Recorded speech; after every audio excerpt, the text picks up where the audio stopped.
Bom dia, Ana, Arthur, Gustavo, Lorenzo, bom dia. Vou esperar mais 2 minutinhos, hein?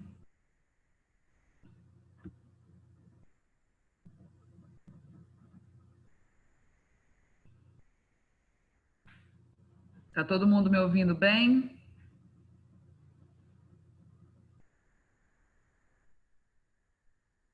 Tá dando para me ouvir direitinho? Responde aí, galera.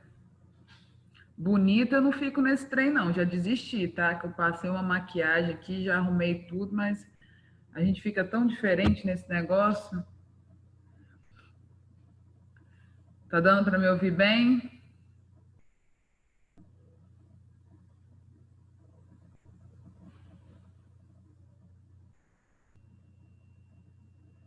Ótimo. Bom dia, Bianca.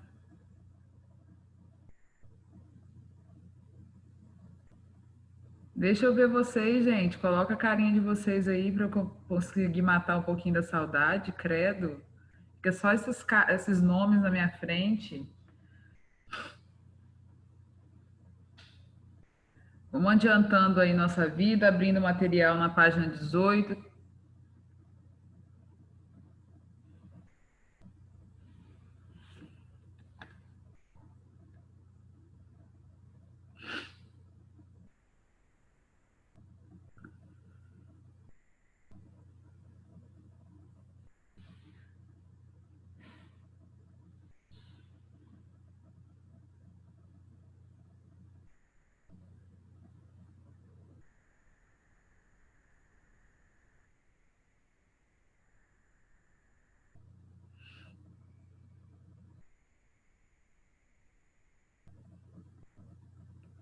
Mais um minutinho, a gente começa.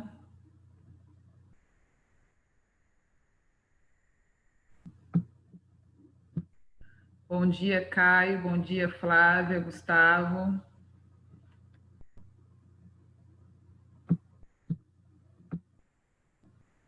Isadora, bom dia. Bom dia, Júlia.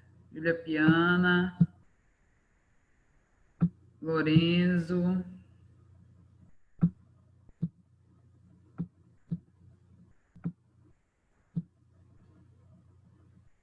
Esther, bom dia.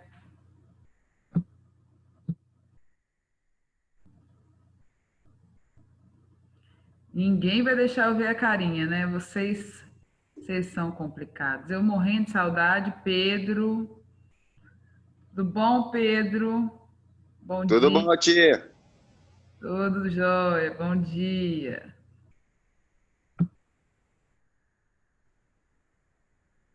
Maria, Mariana, Pedro Buffon, Maria Luísa. Bom dia a todos e a todas.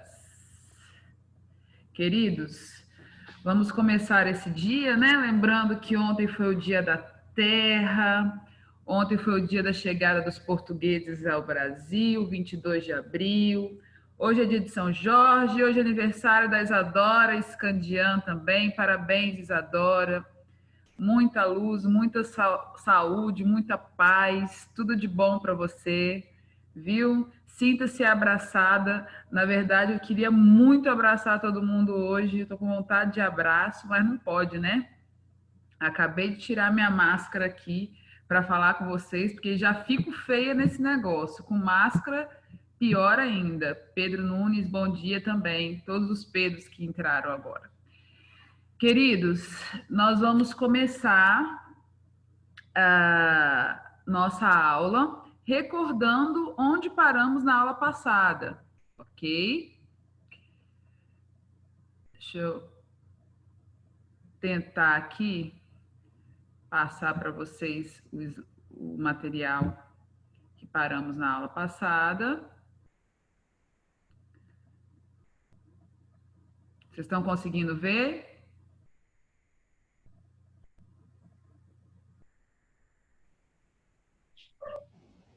Tá dando para ver direitinho? Tá dando para ver? Isso. Então vamos lá. Eu parei com vocês na aula passada no legado grego, né? Legado, vocês fizeram até um trabalho, uma atividade sobre isso. Legado é herança, é o que essa civilização deixou de importante para as outras civilizações, né? Nós costumamos dizer que toda civilização ocidental é fruto dessa herança greco-romana.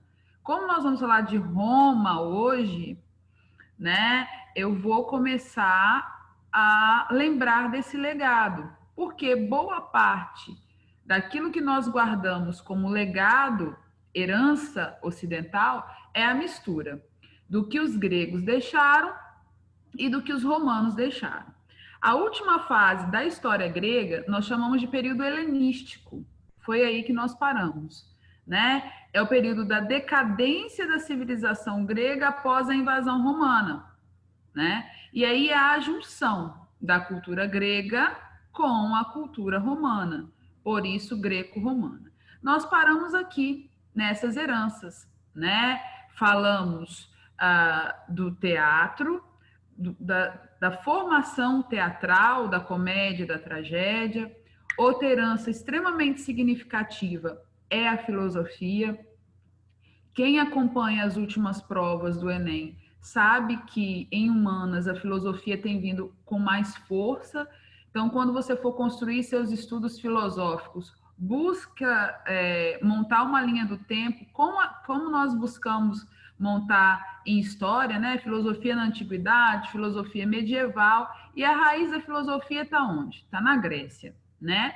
Então, é um grande legado, uma grande herança nessa imagem aí do meio. Na lateral à sua direita, nós temos a herança arquitetônica, né? Os pilares, né? Dórico, Jônio e Corinto. A diferença entre eles. Provavelmente vocês já estudaram em artes ou estudarão em artes, né? Também a herança arquitetônica desse povo. Tem uma coisa muito interessante da história contemporânea, né? Que quando Hitler começou a invadir os territórios, ele disse uma frase clássica, ele falou, jamais destruam a Grécia. Ele prezava pela Grécia e pela França. Ele acreditava que eram patrimônios que não poderiam ser destruídos, né? Então, até ele, no seu momento de loucura bélica ali, buscou poupar o que foi construído na antiguidade por esse povo, né? Abaixo aqui nós temos a mitologia. Eu estou assim muito triste da gente terminar a Grécia sem o meu trabalho que já é clássico aqui na escola, que é um café mitológico, onde os alunos se vestem com os personagens da mitologia, né? Todos os anos eu faço com os meninos, apresentam os mitos. A mitologia grega, eu cheguei até a comentar no primeiro A, se eu não me engano, né? Ela também deixa um legado, porque toda a história mitológica, ela tem um ensinamento. No final, ela nos ensina alguma coisa.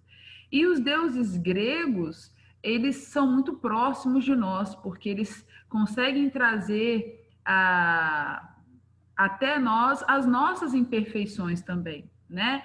Eles tinham medos, eles tinham defeitos, eles cometiam erros, né? Então, a mitologia grega, ela traz muitos ensinamentos. E do lado direito, abaixo aí da parte arquitetônica, o outro legado, aquele legado que a pandemia nos afastou esse ano, que são os Jogos Olímpicos, né? Jogos Olímpicos criados em homenagem aos deuses do Olimpo, dentro daquela herança bem antropocêntrica do povo grego, né? Que o povo grego ele prezava o quê? Pelo bem-estar, pelo homem perfeito em sua condição física e mental, né? Mente sã, corpo são. Então, o esporte sempre foi uma coisa de muita relevância. E os Jogos Olímpicos eram em homenagem a esses deuses, e aqueles que participavam eram atividade masculina, né? Era muito honrado pelo seu povo, pela sua polis, né? Quando vencia, seu nome ficava guardado ali para todo sempre. Espera aí, só um minutinho que apareceu um negócio aqui que eu desconheço. Pronto. Bom, nós vamos agora, já que recordamos tudo sobre o legado grego, começar Roma, ok?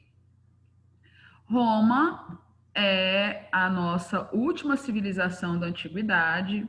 O material de vocês traz 2 capítulos sobre Roma. Vocês já estudaram o capítulo 6 em casa. Hoje a gente vai bater um papo, tirar algumas dúvidas, tá? Quem quiser interromper aí, liga o áudio. Marcelo, ó, tô com dúvida aqui. Não deixe, não leve dúvida para casa, tá bom? Aliás, não deixa dúvida aí, fala aqui. Ai, meu pai, que difícil. Vamos lá. A primeira coisa que nós vamos falar é da evolução política de Roma, ok? Nós temos 3 fases na história de Roma. A primeira fase, do capítulo 6, está falando os primeiros séculos de Roma. Então, está falando de qual período? Do período monárquico e republicano. O que precisa ficar claro para vocês? Eu falo que esses conceitos são do ensino fundamental, mas eu sempre recordo. Qual que é a diferença nessas formas de governo? Ok? Bom, monarquia, mono é um, quia, governo. Monarquia é o governo de um só. Lá na página 19 do seu material, do capítulo 6, nós temos um mapa que mostra todos os povos que formaram a civilização romana, que aos poucos migraram e tomaram ali a Península Itálica, correto? Dentre esses povos, nós vamos destacar os sabinos, os latinos e os etruscos, porque o povo etrusco foi o primeiro povo a governar no sistema do Estado romano. A monarquia romana, que foi aí entre o século 8 e o século 6 antes de Cristo, ela teve 7 reis etruscos. Então, foram 7 monarcas de origem etrusca, ok? Isso acaba no século 6, quando uma classe social consegue se fortalecer e tirar os etruscos do poder. O último rei etrusco foi Tarquínio, o Soberbo. Quem consegue tirar? Que mudança de fase é essa? Nós saímos da monarquia, que é o governo de um só, que foi, como eu disse para vocês, de maioria etrusca, né? Foram só reis etruscos, para passar para uma república. República é a forma de governo que nós vivemos, correto? Vocês reconhecem as características de uma república. Contudo, o início da República Romana foi bem diferente do que nós temos de visão de república. Então, eu vou começar falando do latim, do significado dessa palavra. Res publica, quer dizer coisa do povo. Se uma república é uma forma de governo onde o povo é que tem participação, o que eu espero enquanto cidadã? Ter a oportunidade de participar ativamente das decisões desse Estado, correto? Só que não foi bem assim que as coisas aconteceram em Roma no início da República. Então, foi um período de muita luta, tá? De muita luta social para que a República realmente ganhasse o seu real significado dentro da sociedade romana. Embaixo aí no slide para vocês está a formação dos órgãos da República Romana. Tem 2 palavrinhas aí que vocês conhecem bem, né? Senado, que é o nosso órgão legislativo a nível federal, correto? Cada estado no Brasil tem 3 representantes. E do lado direito aí tem os comícios.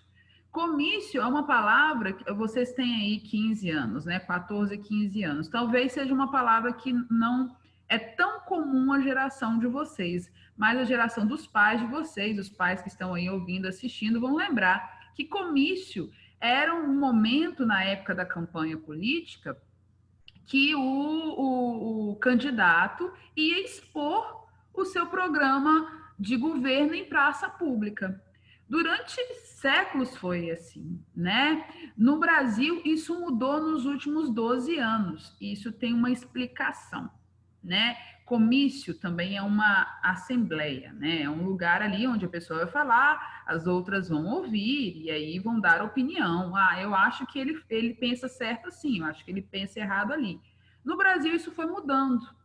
Os políticos começaram a usar os comícios para atrair as pessoas por outros motivos, chegando a ser chamados de showmícios. Então você ia ouvir um político e tinha o show do cantor tal, a apresentação da banda tal. E as pessoas acabavam indo não pelo desejo de saber o que esse político ia falar, e sim para assistir ao show daquele cantor. Então o Tribunal Eleitoral resolveu suspender os comícios no Brasil por tratar esse tipo de comício como uma forma de clientelismo, né? De atrair a pessoa não pelo desejo de saber sobre a política e o projeto, e sim para assistir aos shows. Então, o Senado para Roma era uma casa dividida em duas: o comício, que era a Assembleia, e a outra de magistrados, né? Aqui nós chamamos de magistrados todo mundo que é ligado ao jurídico, a parte jurídica, né? Que vai julgar. Então, esses nomes que nós usamos hoje dentro da nossa política é uma herança da estrutura da República Romana, ok? Alguma dúvida até aqui, primeiro ano? Posso dar continuidade? Alguém fala, por favor? Vou dar continuidade, hein? Passo apertinho com isso aqui, peraí, deixa eu ver. Barará. Obrigada, Murilo. Vou continuar aqui então, ok? Então, a gente vai passar agora para os principais pontos desse capítulo que eu vou trabalhar com vocês, entre o capítulo 6 e o capítulo 7, que vocês vão começar a estudar essa semana, ok? Como eu disse para vocês, o período de república foi um período de fragilidade. Para que você entenda esse período de fragilidade, nós vamos falar um pouquinho sobre a estrutura social de Roma. Por favor, lá na página 22, ok? Na página 22. Eu passei um texto complementar para vocês sobre a formação mitológica do povo romano. Depois eu gostaria que vocês passassem o olho. Eu postei ontem lá, né? Não vou entrar em muitos detalhes sobre isso, a gente precisa focar no que realmente cai, não é mesmo? Então, eu só tenho 40 minutos aqui, eu vou para o que é importante, ok? Como que se dividia a sociedade romana no período republicano? Nós tínhamos no topo da pirâmide social, nós já sabemos por que trabalhamos uma pirâmide. No topo, na minoria da população, os grandes proprietários de terra e os que dominavam a sociedade. Nós vamos chamar de patrícios. Nunca mais vocês vão esquecer que no topo da sociedade romana estavam os patrícios, porque é de lá que vem a expressão patricinha. Quem é a patricinha, né? Então, puxa aí na sua memória. Por que nasce essa expressão? Porque depois dos patrícios, tinha os clientes, que era uma classe intermediária, né, que dependia de certa forma também desses patrícios, mas tinha algumas pequenas propriedades, trabalhavam com comércio, e na base, que era a maior parte da população, vinham os plebeus. Nas histórias que vocês ouviam quando eram crianças, sempre parecia assim, nessa disparidade social, né? A princesa e o plebeu, essa expressão, a princesa e o plebeu. Na sociedade romana, a patricinha e o plebeu. Porque quando a República Romana começa, ela proibia o casamento entre os patrícios e os plebeus. Daí surge toda essa história. entendeu? Então, a sociedade basicamente se dividia nessas 3 classes sociais. A base, a maior parte da população era... Oi? Também é um salão, mas tá fechado. Oi? Vamos lá. Eram os plebeus, né? E os plebeus, nessa condição, como maior parte da população, eles trabalhavam onde? Nas terras dos patrícios, dependiam desses patrícios, mas os patrícios dependiam muito mais deles. Por quê? Se não fosse o trabalho do plebeu na lavoura romana e a participação ativa do plebeu no exército romano, como que a civilização romana iria se sustentar? Okay? Então, quando a República começa, ela começa com esses questionamentos. Não é coisa para todos? Se é coisa para todos, os plebeus querem participar. Ok? E aí, como que isso vai se resolver?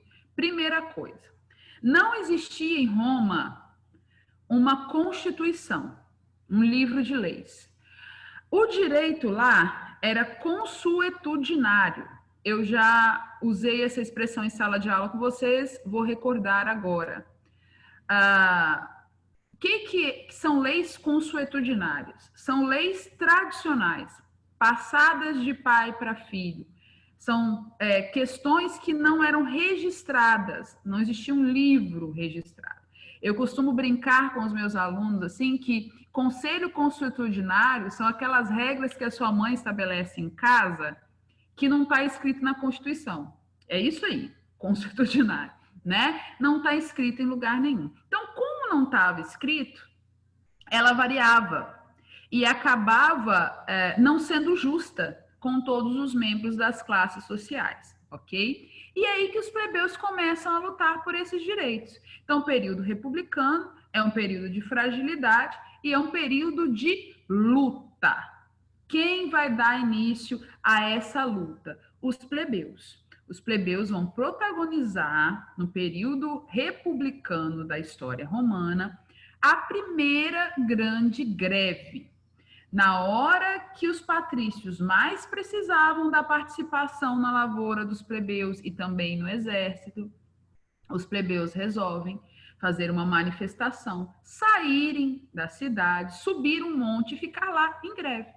Olha, nós só vamos descer daqui depois que vocês nos ouvirem e nos ajudarem aí numa conquista jurídica. Deu certo, Marcela? Deu. E aí que nós vamos entrar nesse slide que eu já coloquei aí para vocês, tá? Que são as conquistas, as pequenas, né? As primeiras conquistas plebeias durante a República. Primeira lei, eu trouxe as principais, tá? Depois, se vocês quiserem se aprofundar um pouquinho, primeira regra, primeira lei foi a Lei das 12 Tábuas, que é o quê?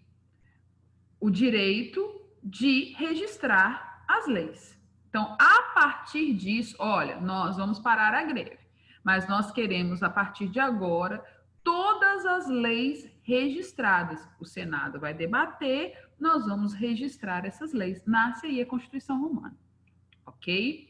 A outra lei, que é a Lei Licínia, é uma lei extremamente importante, porque ela vai criar dentro do Senado romano uma nova casa, que é o quê? O tribuno da plebe. O tribuno da plebe. O que era o tribuno da plebe? A palavra já fala, tribunal dos plebeus. Seria ali a casa dentro do Senado que iria levar as questões plebeias para serem discutidas, debatidas. Portanto, seria ali o órgão que mais representaria a população, uma vez que os plebeus eram a maioria, correto? E a última lei, né? Não, a última das leis criadas, eu estou falando das primeiras conquistas, ok? A lei da Canuleia. Essa lei aqui é a lei mais bonitinha que tem. Por que eu falo que ela é a lei mais bonitinha? Porque ela é a lei romântica. Não pode esquecer dela. Foi a lei que os plebeus conquistaram, para poder casar com as patricinhas. Então, a partir da lei Canuleia, plebeus e patrícios poderiam se casar. Não é fofo, gente? Ah, eu adoro essa lei. Bom, agora que vocês já conhecem aí esse período de desenvolvimento da República, eu preciso lembrar que Roma também viveu o seu período de escravidão. Na verdade, todo o problema do Império Romano parte da questão escravocrata, ok? E aí nós vamos falar um pouquinho agora da expansão territorial romana, lá na página 25, que nos ajuda a compreender o porquê que a escravidão lá na frente vai virar um problema.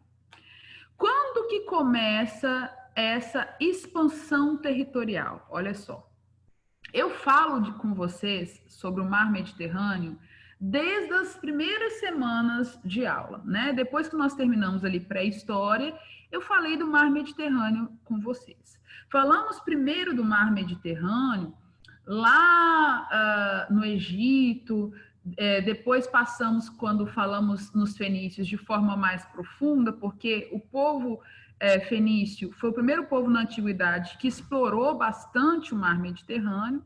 E esse mar, ele vai ter uma importância histórica significativa até o século XVII. Então, eu preciso entender do Mar Mediterrâneo. Recordando, o Mar Mediterrâneo, dentro da nossa geografia, vou passar um slide aqui, ó, é um mar entre os continentes. No norte, eu tenho a Europa, ao sul eu tenho a África, ao leste eu tenho a Ásia, né? Então, o Mar Mediterrâneo ali era o espaço economicamente ativo da antiguidade. Vou voltar lá para o outro. Quando que começa a expansão romana? Lembra que lá em Fenícios, eu disse para vocês que os fenícios formaram um grande empório, um grande espaço comercial no norte da África, uma colônia comercial que ganhou uma dimensão muito grande, chamada Cartago. Cartago está aqui no nosso mapinha, no norte da África aqui, muito próximo da Península Itálica. Cartago hoje ele é região do Marrocos, né? Nós temos aqui uma localização muito boa nessa colônia comercial. Por quê? Ela está próxima da Península Ibérica, Portugal e Espanha ali, ok? Ela está muito próxima da Península Itálica e é uma região de fácil acesso a todo outro território do Mar Mediterrâneo. Como que começa a expansão romana? Quando nasce a ideia de Mare Nostrum. Eu só vou me tornar uma grande civilização se eu dominar todo o Mar Mediterrâneo. E é aí que os romanos entram em guerra contra os cartagineses. Roma contra Cartago. Na história, essa guerra fica marcada como as Guerras Púnicas. E são nas Guerras Púnicas que Roma começa a ganhar territórios, ok? Acaba conquistando o resto da Península Itálica, a região de Cartago ali e algumas ilhas no Mar Mediterrâneo. Tem início ali a expansão romana que transforma a história de Roma. Porque eu só sou uma república quando eu administro um povo, um espaço. A partir do momento que eu começo a administrar, anexar e governar outros povos e outros territórios, eu deixo de ser uma república e eu passo a ser um império. Muita gente confunde monarquia com império, porque nas imagens o monarca ele é muito parecido com o imperador, na forma de se vestir, por exemplo. Né? Mas existe uma grande diferença, porque o monarca também só governa um povo, um local. O imperador, né, ele forma um império, governa vários povos, várias terras, ok? E essas conquistas foram acontecendo. O Império Romano foi ganhando um espaço gigantesco. Olha, eu vou voltar lá no mapa para que vocês compreendam aí no próximo capítulo o tamanho que ficou o Império Romano. Imenso, né? Pega aí todo o sul da Europa, o norte da África, né? Um pedacinho ali do Oriente Médio. Eu gostaria de lembrar para vocês que essa era a ideia de mundo que eles tinham, né? Só lá no século V, VI, que com os ataques bárbaros e novos contatos que eles começam a perceber, a partir do século XI, principalmente com as cruzadas, que o mundo ia muito além do Império Romano, né? Bom, essas conquistas de terra, o que essas conquistas levaram? Primeiro, aumento da cobrança de impostos, riqueza, luxo, aumento do número de escravos. Para quem governava, para a classe dominante, a expansão territorial foi maravilhosa, não é? Agora, para as classes que eram as classes de base, né? Essa expansão não tinha muito significado. Porque Roma agora tinha muita terra, mas o povo romano não tinha terra. E aí tem uma grande diferença, né? É vantajoso anexar? É vantajoso anexar, porque eu tenho mais povos, eu vou cobrar mais impostos e eu vou ter um exército maior, né? Além do número de escravos por domínio, vai aumentar tanto o número de escravos em Roma que vai chegar uma hora que esses escravos vão se rebelar contra o Estado romano, né? Porque o número era excessivo. E é aí que o tribuno da plebe dá uma reviravolta na história. Na verdade, ele tenta, né? Porque dentro do tribuno da plebe, na figura desses dois caras que está aí no terceiro ponto dos nossos destaques, Caio e Tibério Graco, é que nasce a ideia de reforma agrária. Todo mundo aqui já ouviu falar em reforma agrária. Reforma agrária é um problema antigo no nosso país, né? Nós temos uma estrutura latifundiária desde a formação territorial brasileira, quando o território brasileiro foi dividido em capitanias hereditárias e doado ali a 12, 13 donatários. O latifúndio parte dali, né, no Brasil. E até hoje o Brasil tem uma estrutura com muitos latifundiários, isso é um problema. Nós temos aí na década de 50, 60, o nascimento da Liga Campesina. Hoje nós temos um movimento sem terra, né, visto pelos grupos dominantes como um movimento marginal, mas nós sabemos que a história da divisão de terra no Brasil foi uma injustiça, assim como foi em Roma. Então, o que Caio e Tibério fazem? Propõem, né? Que toda essa terra conquistada durante a expansão romana fosse dividida a fim de quê? De aumentar a produção, praticar a justiça e dar um pouco de terra àqueles que precisavam e que viviam dependentes dos latifundiários dentro de Roma. Marcela, deu certo essa questão? Não, não deu certo. Não deu certo porque esses dois irmãos lutaram dentro do Senado contra pessoas poderosas dentro da estrutura política romana. Conclusão, colegas, os dois acabaram sendo assassinados, né? Os dois acabaram sendo eliminados porque eram vistos como uma ameaça à classe dominante de Roma, ok? Onde estamos? Estamos na página 27 do material de vocês, né? Dentro das disputas políticas do cenário plebeu e romano, ok? Lá na página 28, nós já vamos falar do fim dessa república, né?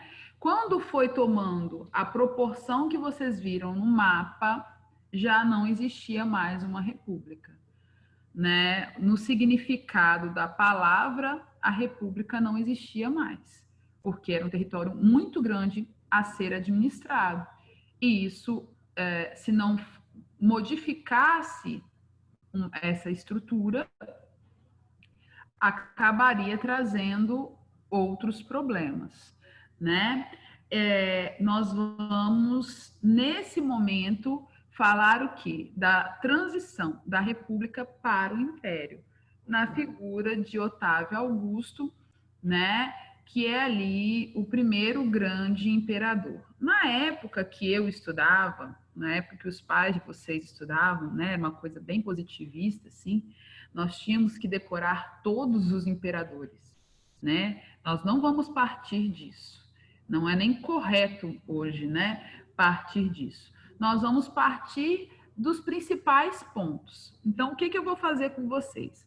Nós vamos parar aqui, nessa página 29, dentro do fim da República e do início do Império.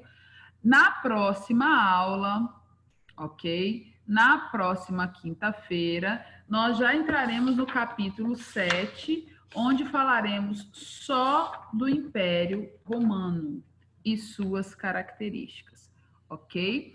E aí, para falar do Império Romano, nós vamos entrar nos principais pontos, partindo da questão política, porque muda, né? Não temos mais agora o Senado como antes, né? E das questões sociais, porque o Império Romano ele vai ter o seu auge na expansão e depois ele vai ter a sua decadência. E aí vai entrar aspectos políticos, econômicos e sociais. Nós estamos agora, queridos, partindo para o marco zero do calendário gregoriano. Nós estamos saindo daquele AC do antes de Cristo para entrar para o depois de Cristo, porque no meio do Império Romano, Jesus Cristo nasce. Após a sua morte, nasce o cristianismo. E aí as questões sociais se ampliam por conta do cristianismo dentro do Império Romano também. Se eu continuar agora, eu vou trazer muitas informações para vocês.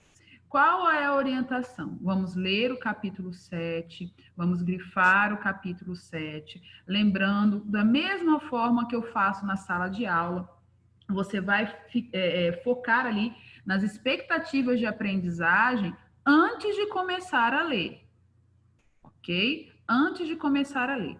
Ontem eu postei para vocês o gabarito do capítulo 6.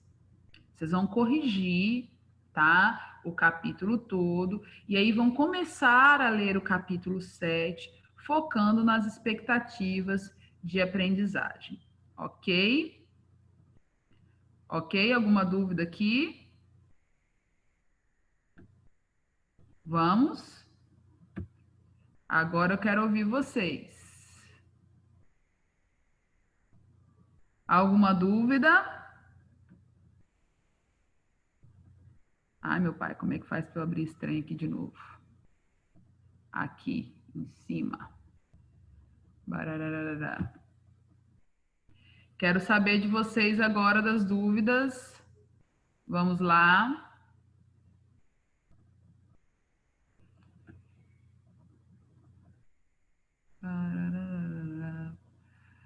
Ai. Vamos lá, Flávia, Esther, Gustavo. Alguma dúvida? Cadê o chat? Isso aqui. Barará. Sem dúvida, gente, eu acho que vocês são tão inteligentes, né? Vocês nunca têm dúvidas. Olha que coisa maravilhosa. Sem dúvida. Ah, tá. Ótimo, Esther. Muito bom. Conseguiu compreender.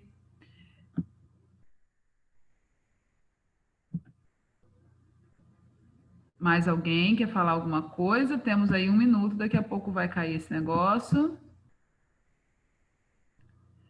Vamos combinar. Só dá dúvida na hora da prova. Ai, Flávio, saudade de você. É mesmo, né? Na hora da prova dá todas as dúvidas. Ai, gente, tô com muita saudade de vocês. Vocês não me deixam ver a carinha de vocês. Ai, ai, ai.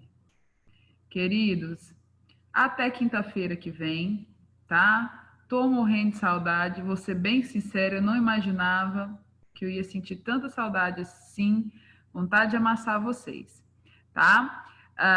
Eu espero que daqui a uma semana a gente tenha alguma novidade sobre isso, né? De quando voltaremos, de como vai ser. Enquanto isso, fiquem atentos lá no Alunos Book, ok? Beijinhos. Beijo. Vocês não vão colocar a cara nem para mandar beijo. Vocês são muito ordinários, gente. Ó, deve estar tudo de pijama deitado na cama. Beijo, beijo, beijo. Raina, agora a Raina eu só fui ver agora. Beijinho, querida. Beijos, beijos. Ai, que gracinha. Eu amo quando vocês fazem isso. Beijinho, beijinho, beijinho. Até quinta-feira que vem, se Deus quiser. Tchauzinho.